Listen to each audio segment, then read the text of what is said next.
Good evening, traders. This is Krishna Joshi here, and it is Friday. Looking forward to the weekend, and pretty slow day today compared to the number of earnings announcements that were going on. The news in Apple with Berkshire Hathaway coming out with number of shares that they've bought in the last 3 months. Alibaba announcing earnings, but given all of that, muted volume on SPYs compared to the last few days, and also stock specific action was very sideways, consolidating, and a lot of liquidity was missing, something that we saw last few days.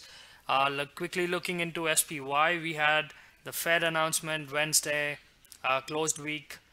Yesterday was a big sell-off, but closed kind of much higher. um, so this is Fed announcement Wednesday, sells off, opens weak, sells for the first hour or so yesterday, comes back strong and back to 267 on SPY. So looking at a 30-minute, giving you the range still 272 intact, 257. So it's a still 15-point range on SPYs. We're not really breaking anywhere, but today we saw like the move up in SPY was slow grind, just like we were seeing all the way back in these days. So it felt like one of those days where it was just VIX is selling off gradually, SPYs inching up gradually. But let me jump into stock specific names. I'll break it down into good trade, which was CERN. This was day 2. The stock was down 10% yesterday, right off the open, rallied for pretty much rest of the day. And today morning, actually, it opened little lower than where it closed yesterday in the sideways range, and it had a huge wash right at in the morning. I missed that one, but then I got right at the bottom of this one. So I bought 56 tens.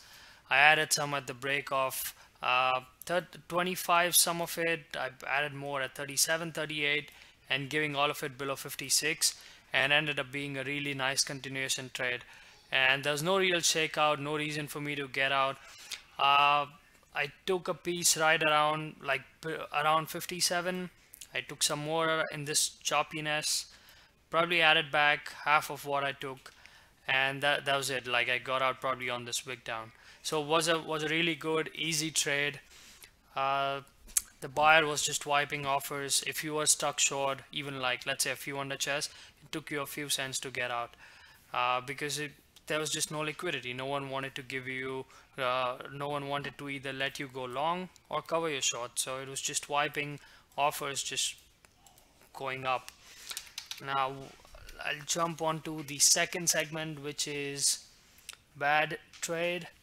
So FLR, because the stock was down big on earnings announced yesterday after hours, the stock kind of sold off today, opened weak. So my initial positions were on the short side, but I had really lot of trouble with patience in this setup, because this is when I actually tried on the long side. 46.35s right around here. Put a stop below this one and tried to add more as it got close to this 46.50 level. So we had big drop, massive pullback, and then it was kind of gradually sideways. If you still look at the range it made at 10.07, it broke that range at 12.45. So 2 hours of pretty much nothing, good descending triangle. And I still like just long. I probably took off my longs at 37 on the way down. Did not lose on the trade, but only because I was running out of patience of my short positions right around here. I had some short into 46.75, so some short position here, added more here, and then just took it off abruptly. I got long, and then took off that. So couple of trades in this sideways range, but what I didn't like was running out of patience. My time was so the time stop loss hit for me, where if the stock is not doing anything for 2 hours or so and I'm still wasting my time on it, I'm just going to get out of the position. So didn't end up losing anything on this one, but again, I was just trading it on both sides and not really the right approach to go for it. So this was FLR, was a bad trade for me. last segment, which is something that I could have done better, was CAR. So CAR was something that I should have done better, was because this is a wick, so this is a misprint actually. But looking at, yeah, so day two on this one, sold off on earnings. um, not terrible earnings, but again, compared to what the stock has rallied off of the lows, almost doubled in the last 6 months. So the stock was probably anticipating better numbers. So the idea on this one was to look for long setups, especially because I saw the action below 43 yesterday. The stock didn't want to hold below 43. Breaks it, comes back, and then just stays above 43 for the rest of the day, except this. So today, as it opened above 43, stayed above 43.50, this is where I started building long positions. And there's probably no reason for me to get out of it, but some of these long sell-offs were probably shaking me out of my position. So I was long through the break of 43.50, added some here, but I would just take here and probably give back a lot of the highs. So instead of taking something around 44, I would end up covering in the low 80s. So I was losing out on 20 cents on a winning position. Similar losses here.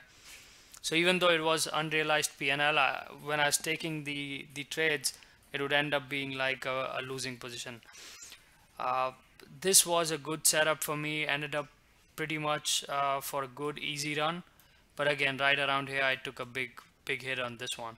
So I was adding in the money on the pullbacks, on the small pullbacks, and then getting these rips, and then once in a while it would just flash down. So this is something I should have done better, because I had an initial great position, and the idea was to just stay with it and just hold it for the rest of the day, because there's no real pullback. It wasn't making lower highs, it wasn't making lower lows, so there was no reason for me to get shaken out of it.